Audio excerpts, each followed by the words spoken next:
given, I know what I'm talented to do and have the potential to do. Am I doing it? Did I do something uncomfortable that day that I know most other people wouldn't do? And did I do it early in the day? Because if I wait to do the uncomfortable, I've failed myself because it just gets even more hard to do it. What would make a successful financial advisor sell one of America's top firms just to help everybody else become everyday millionaires?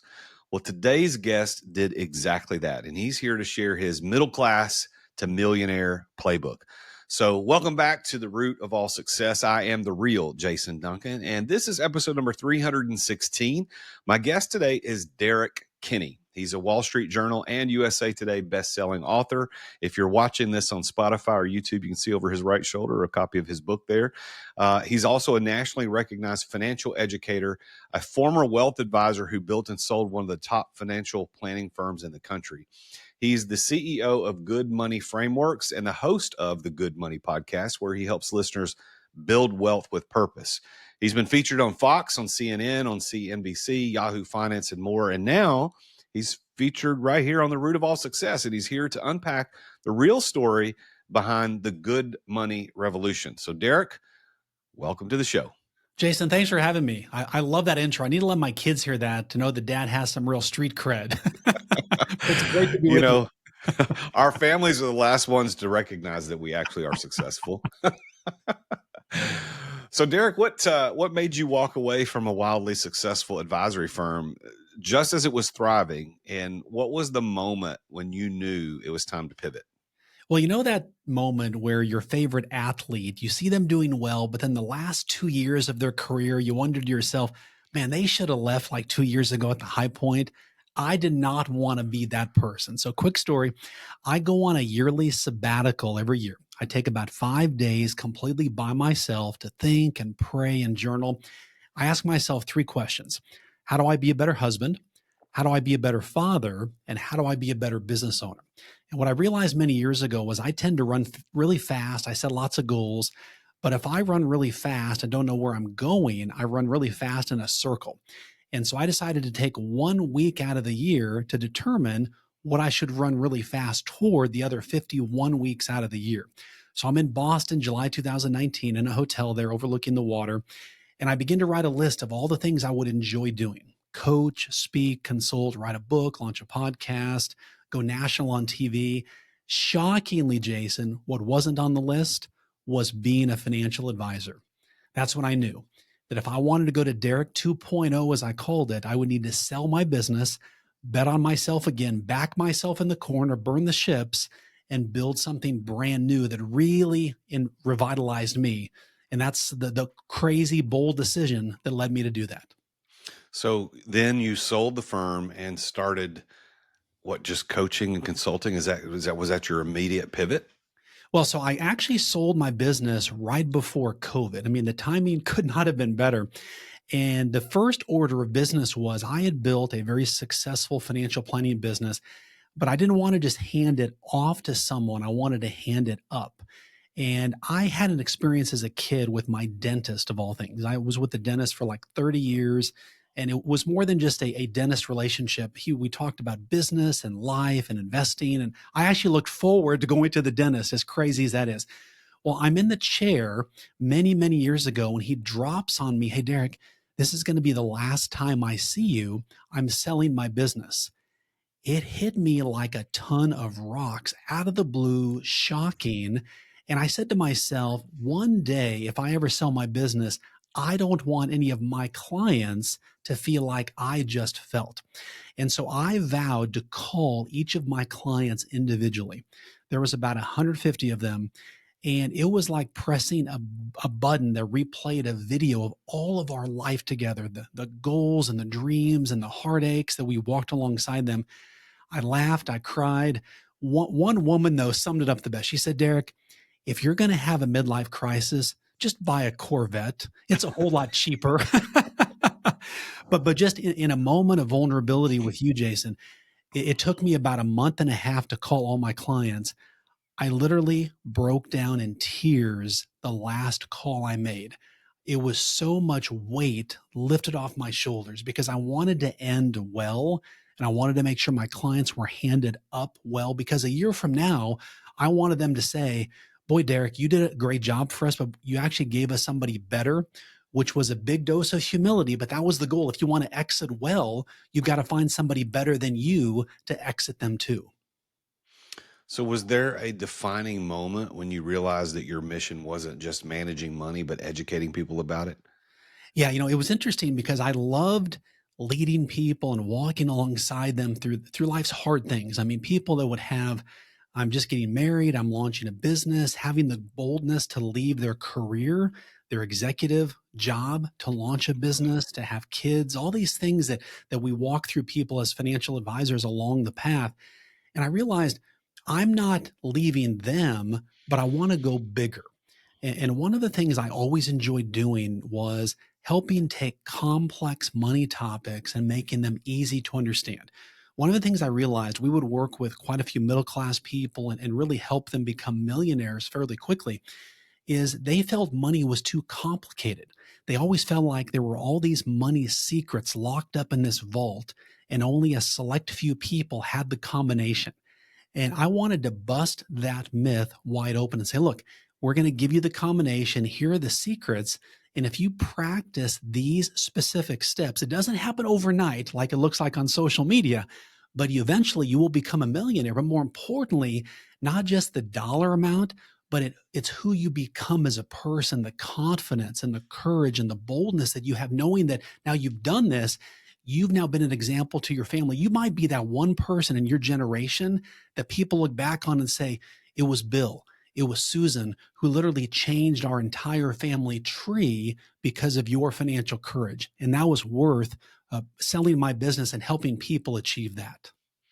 So, your business was Derrick Kinney and Associates, I believe, right? That was the That's name of the right. business. So, you built one of America's top advisory firms. So, what were the key decisions or principles that made your business stand out? Well, one of the things I realized quickly was everything I did was commoditized.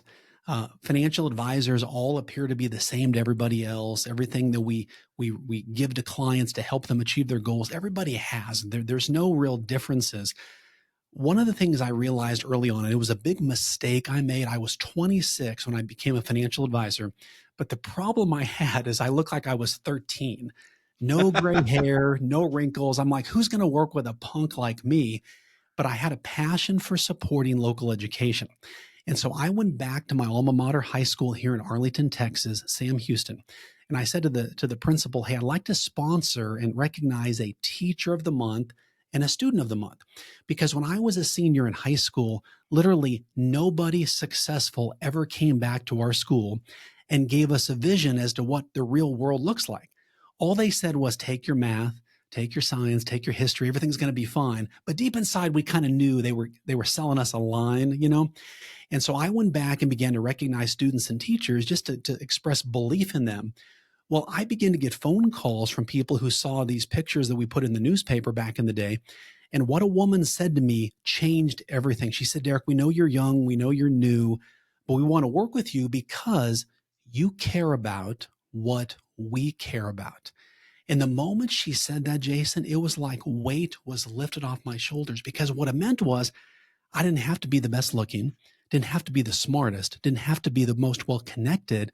I just had to care about what the people I most wanted to work with cared about. And so having a cause I cared about, then what I discovered was when I could identify the pain point that my ideal clients had and I could speak into that, that became me irresistible to work with and began to set me apart as just a normal everyday financial advisor. You often say that money is a tool for impact, not just for comfort. So, what's the biggest mindset shift that people need to make if they want to use money for good? Yeah, so I had a couple come in the office and we began to dig into why they were feeling behind financially. And what we uncovered was they said, Derrick, it's not that we feel like we're behind, but we feel like money may be bad. I was like, really? Tell me more about that. She said, well, when we watch the news and we scroll on social media, it makes it look like everybody who is successful, well, they're bad. And I said, why? They said, well, you have to be bad because that means you're holding people back. You're not allowing other people to have opportunities. You're sort of holding and keeping all the money for yourself. And that's bad, right? And I said, no, no, it's not. I said, but the perception in culture was that if you're super wealthy, then you must be super holding other people back and just taking all the money for yourself. You're a greedy person. And what I realized was, and it's why I wrote this book, Good Money Revolution, was to basically punch culture back in the face and say, no, not only is money not bad, but money is good because of all the good that you can do with it. And what I challenged this couple with was, look, here's what I want you to do. I want you to set a sales goal for your business over the next 12 months. And let's take a part of that and use that to fund a cause that you care about. Well, what that did was it completely remotivated them. They wanted to help the homeless in our community. So they let their clients know, prospective clients, their team, everybody got remotivated because now they weren't just working in a business, they were working in a business with a cause. Their sales began to skyrocket. They got remotivated. They felt like they were back in high school again. The energy all came back because now they tied their cause to their cash, money to meaning, and purpose to their profits. And once they did that, now we hear stories about people who are thinking about selling their business, but now they choose not to because now they want to double down and grow it even more because they want to give even more. They see their business as the greatest tool for good and the greatest tool for profit all at the same time. Interesting. What I'm gonna tag a little bit onto that last statement that you made. They don't want to sell their business because they realize that the business that they have now could be the greatest tool for making money, which can do a lot of good. What do you personally believe about that? Holding on to the business rather than selling it, as somebody who did sell the business. Well, I sold it because on my personal goal path, I knew I needed to sell it in order to go to the next big thing I wanted to go to. So I meet so many people, especially in the financial advisor space or the personal services space, that they are sort of half in, half out. Maybe they golf 4 days a week and they see clients 2 days a week, and the business goes, but it doesn't grow. I'm a grower, or I'm either all out. There's no middle ground for me. So this example came. There was a woman named Heather Monahan who had me on her podcast, and she was talking about. She said, "Derrick, I got your book," and she gave my book to one of her clients. And this guy had about a $25 million business. He was burned out. He was ready to just sell the business, get out, do something else. But when he read the book, it gave him purpose and a renewed sense of meaning of like, well, I could sell the business and then become just a full-time philanthropist, or I could basically revitalize the business and now grow it with a purpose, not just the intention of building 7 or 8 figures or 9 figures in my bank account. Now I'm going to use this business as a tool for good. So it actually motivated him to actually grow the business more. It had more value, and he could live out his principles of giving and still own the business. Now, is that right for everybody? No, but what I want to do is tie motivation to money. And a lot of people want that feeling when their head hits the pillow at night that they know they've lived a day of meaning and purpose, not just making a lot of money, which is great, but if you can make a lot of money and make a lot of other people's lives better, that's really the lottery ticket. So you call yourself America's financial educator. So you already talked about one myth that money isn't bad. What's another big financial myth that keeps the middle class stuck? Well, I'll tell you another story. So I was in the office on a Saturday morning and I saw my voicemail light blinking. And I knew just a voice inside said, Derrick, you need to listen to that message. I pressed the button and I didn't expect what I heard next. A frantic woman's voice that said, Derrick, I know it's Saturday. I hope you get this. Call me. They're about to send me to jail. I need your help. Well, I've never had a message like that in 25 years as a financial advisor. And I knew I couldn't wait to call her back. I needed to call her back right then. So I called her, recognized, of course, the woman's voice. And I said, why are they going to send you to jail? And she said, well, Derrick, I got this letter in the mail today that I didn't move money from my savings to checking. I'd written a check and it looks like the check bounced and now they're going to send me to jail. I said, okay, what you got was a non-sufficient funds letter. We can easily get this corrected with your bank on Monday. But why are you thinking you're going to go to jail? She tells me a story about when she was a 7-year-old girl. She overheard her dad receive a phone call from a store. Her dad had just bought some school supplies for she and her sister.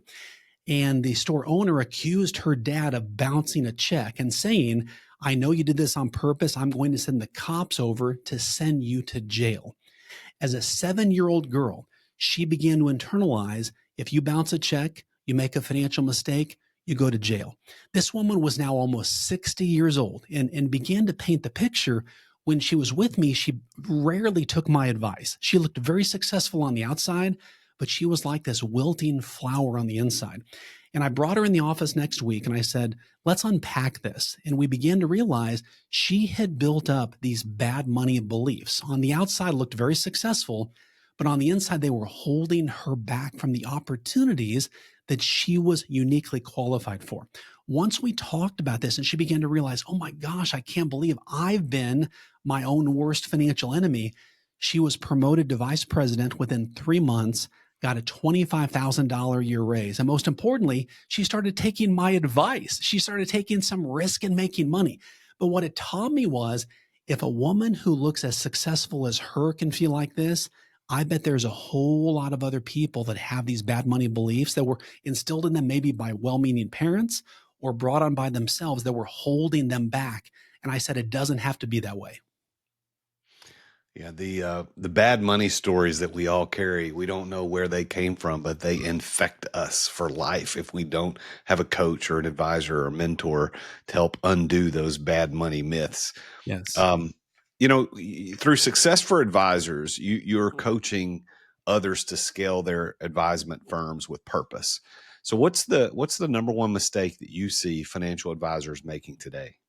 Well, this is going to sound kind of crazy, but I think a lot of people can relate to it.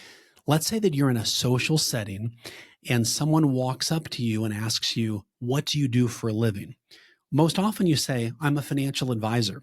And you can just picture it. The person's eyes start to glaze over. They start to walk backwards. They want to escape the conversation. And you wonder, what just happened? All I said was, I'm a financial advisor. And the problem is, everybody has a checklist in their mind of what that means. They might be thinking to themselves, financial advisors cost a lot of money. My mom lost a lot of money with a financial advisor. All they do is sell you a bunch of stuff. All you said was, I'm a financial advisor.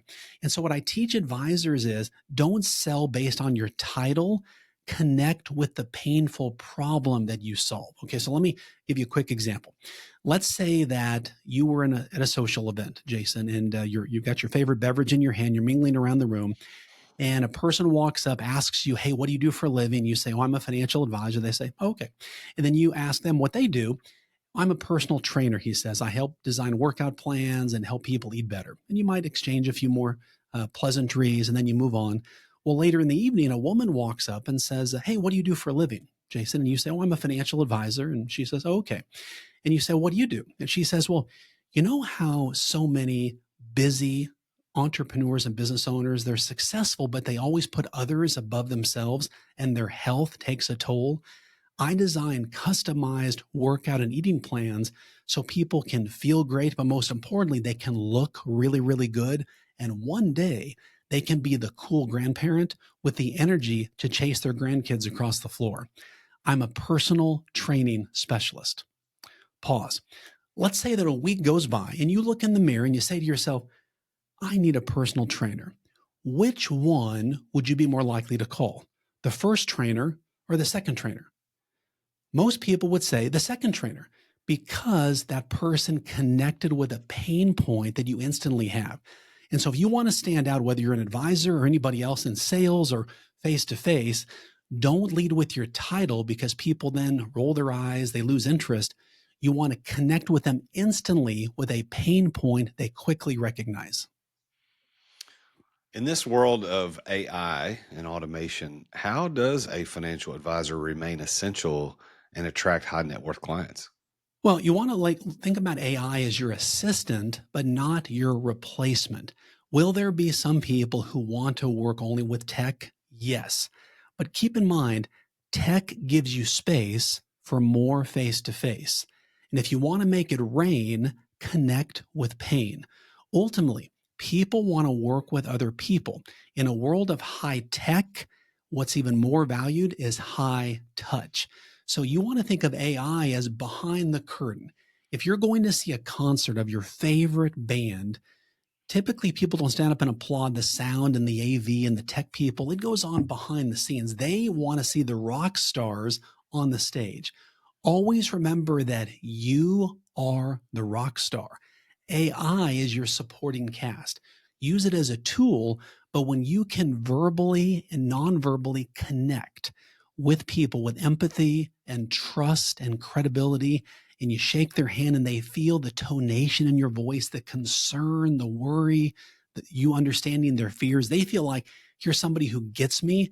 That's a way to just sucker punch AI and all the people that say AI is going to take all of our jobs right in the mouth, because you own your success. If you want to own your success, own a problem.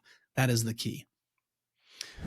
Let me pause right there and say something to every entrepreneur listening about our sponsor for today's episode. If you're not using Dub yet, you are missing out, period. I use Dub to connect with leads, with prospects, with clients in a deeply personal way, and I do it through video. As a matter of fact, I just sent a Dub video to a guy that owns a podcasting platform that I met recently. And when he sent me back, he actually responded with a video too. He thought that was so cool. He's like, I'm going to send this back. You're on the cutting edge. This is really cool.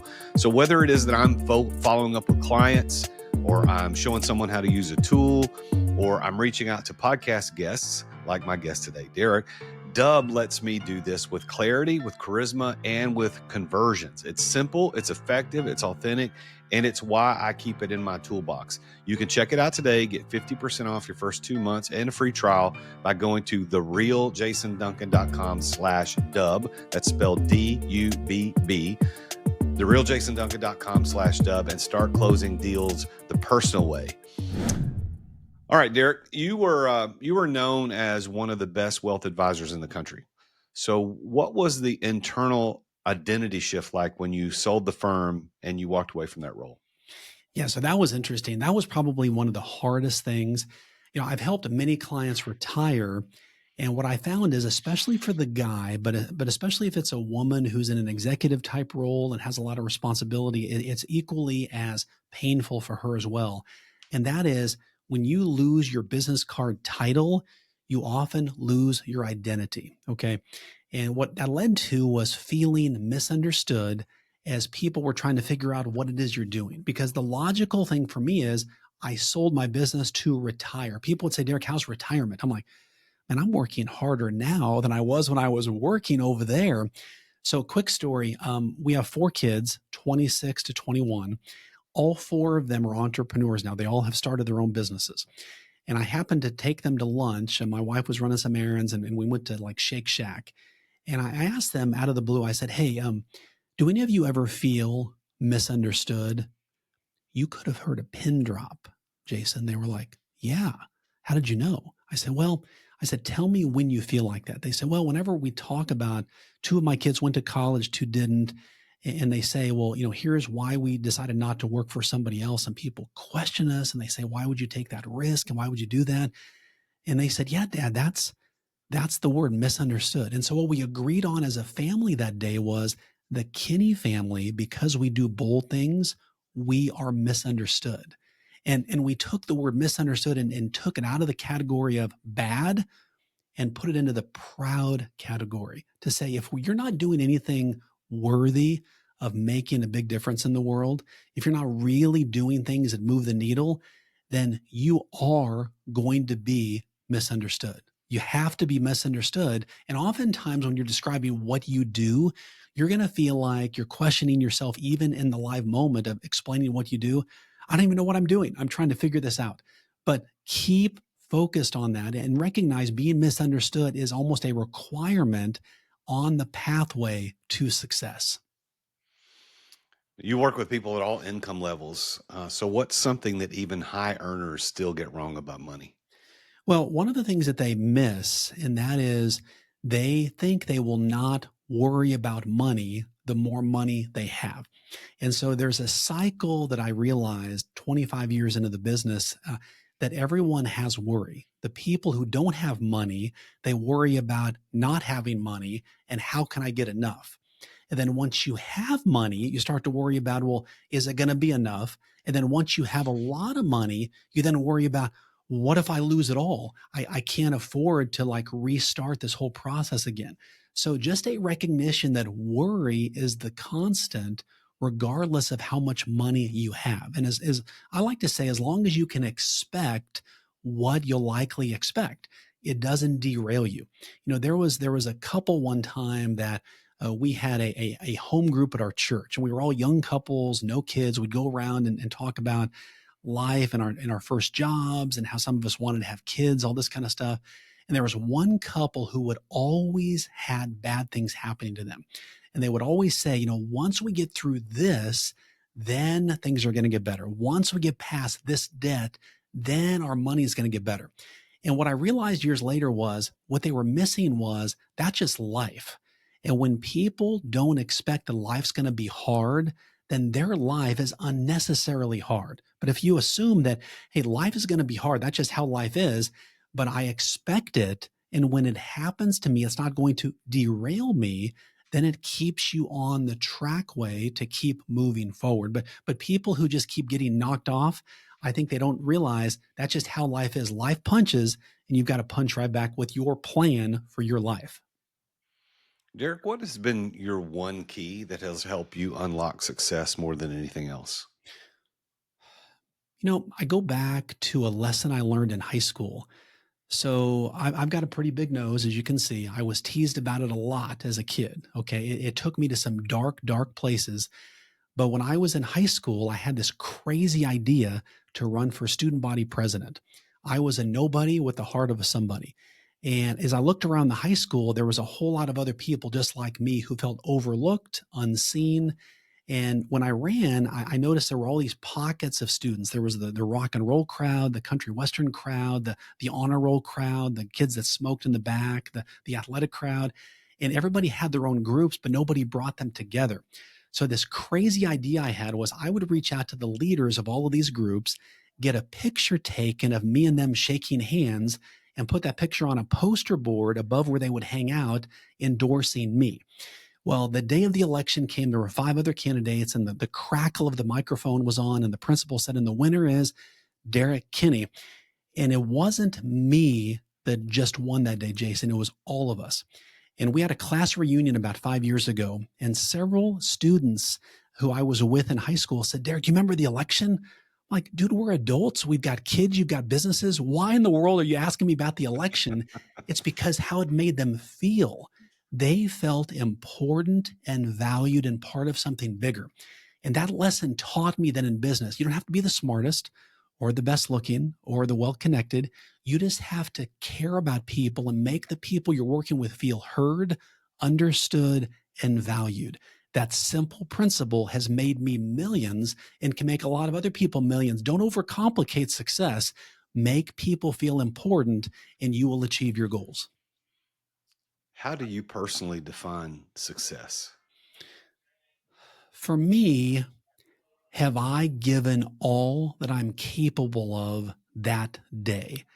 I don't typically define success by I hit this revenue goal, how my kids are doing, how my relationship is with my wife.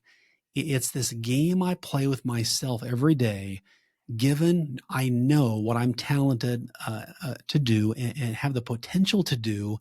Am I doing it? Did I do something uncomfortable that day that I know most other people wouldn't do? And did I do it early in the day? Because if I wait to do the uncomfortable, I failed myself because it just gets even more hard to do it. But when I do what I know I'm capable of and do something hard that day, that to me is a day of success. And I tell my wife, I felt fulfilled. That leads me to fulfillment that day. That's how I define it. So, based on that definition, do you consider yourself successful? Well, so far today, yes. So some may say, Derrick, that's unfair, but it's what motivates me. If you're an entrepreneur or a business owner, you've got to find out what motivates you. One of my friends once told me, he said, Derrick, the key to my success has been I bite off more than I can chew, then I chew like heck. Well, most people, that doesn't make a whole lot of sense, but to entrepreneurs and business owners, that may hit that bell that connects with them. And so for me, there's things after I have my conversation with you, Jason, that I need to do that are scheduled. I pre-schedule my day and I make sure that what's important to me is scheduled.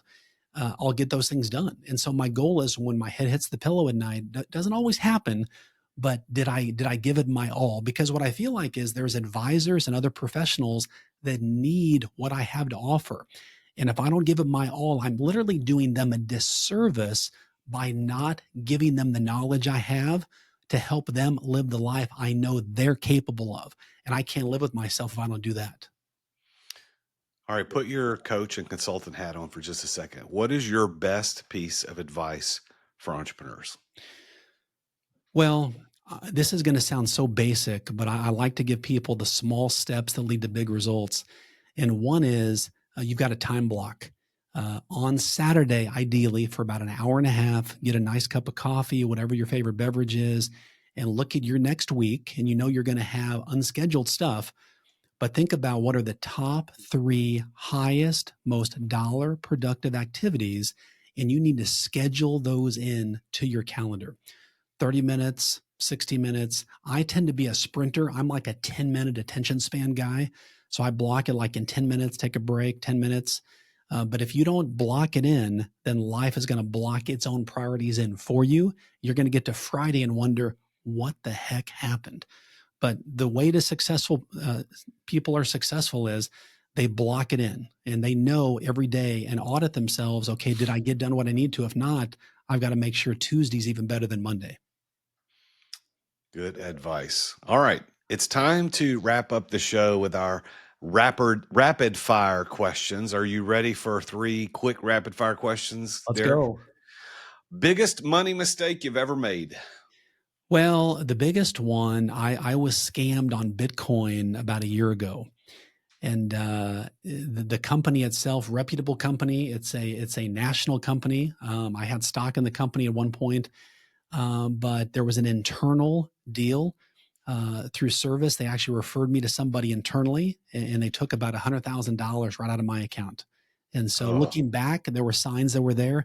But I know this sounds lighthearted, but it took a crook to give me the best customer service at that organization. So you can learn a lot from that. one financial tip you think everyone should hear, but almost nobody follows.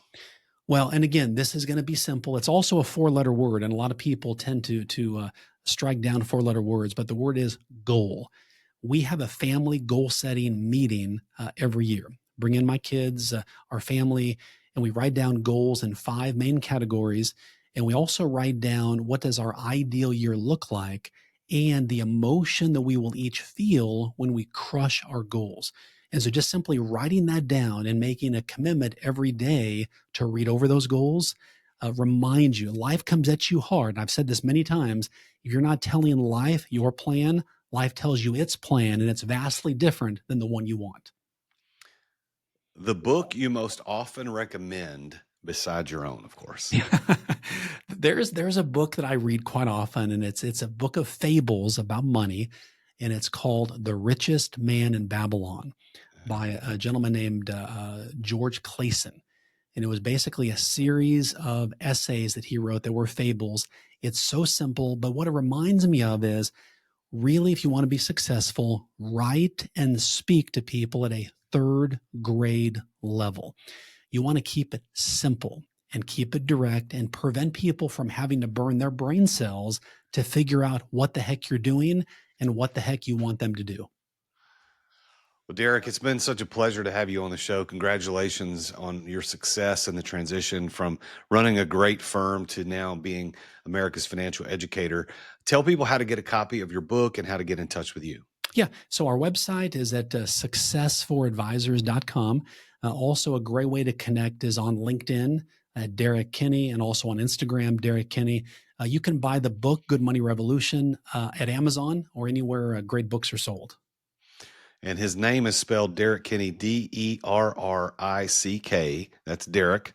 And then Kinney is Kinney, Derrick. Kinney. Find him on LinkedIn or Instagram. Go to successforadvisors.com. Derrick, it's been a pleasure meeting you and having you on the show. Congratulations on all your success, and let's stay in touch. Sounds great. Thanks for having me, Jason. I really enjoyed this. All right, you know what time it is. It's time for another edition of JD's Public Service Rants. This is the part of the show where I call out things, the little things that really shouldn't have to be said, but clearly they do. So consider yourself officially put on notice if this is you. I want to talk to you people who bathe themselves in cologne or perfume. If people can smell you before they see you, that's not hygiene, that's chemical warfare. I actually have a real story. I don't usually tell real stories during JD's Public Service Rants, but my wife and I were recently visiting some friends in Jacksonville, Florida, and we went to this nice little restaurant on the water, and we were having a grand time until she walked in. It was a couple, obviously on a date, very attractive couple. They sat down next to us, and it hit us in the face like Mike Tyson punching me with his glove. And it was a nice smell, but it was way too much smell. So much so that I had to get up and leave. I could not sit there. It was so bad. So listen, folks, a little fragrance is fine, but smelling like you took a bath in a bottle of body spray or perfume, that's a hard no. You're not covering anything up. You're just knocking everyone out within a 10-foot radius. So tone it down before someone files a complaint with OSHA. Less is more, folks, okay? Well, that's it for today's JD's Public Service Rant. If you've got an idea for one of these, send it over to me. And remember, don't be that guy. Thanks for tuning in to this edition of The Root of All Success. It's been an honor having Derrick Kinney on my show today. I love interviewing successful people, especially people with a good, big heart like Derrick does. It was a good, you could see it and sense that in the way that he answered his questions thoughtfully. Thank you for listening and tuning in, watching this on Spotify or YouTube or listening to it on Apple Podcasts or wherever you listen to your podcast. Thank you for tuning in. Make sure you tune in again next time when I talk with yet another very successful person about his or her journey to success. And until then, as always, I am the real Jason Duncan, and Jesus is King. Attention business owners. Attention business owners. Feeling burnout from running your business? Uncertain if you're nearing burnout? Take our free 10-question business burnout test at businessburnouttest.com to discover where you stand. With just 10 quick questions, you'll learn how to immediately begin making changes to regain freedom and success. Cut your daily operations time in half. Improve your quality of life and prepare your business for your future exit without losing revenue or profit. Visit businessburnouttest.com now and take the test. Thank you for listening to another edition of The Root of All Success with the real Jason Duncan. If you've enjoyed this week's episode, visit therootofallsuccess.com to access the show notes and other helpful resources. Follow Jason on social media at The Real Jason Duncan. See you again next time here on The Root of All Success.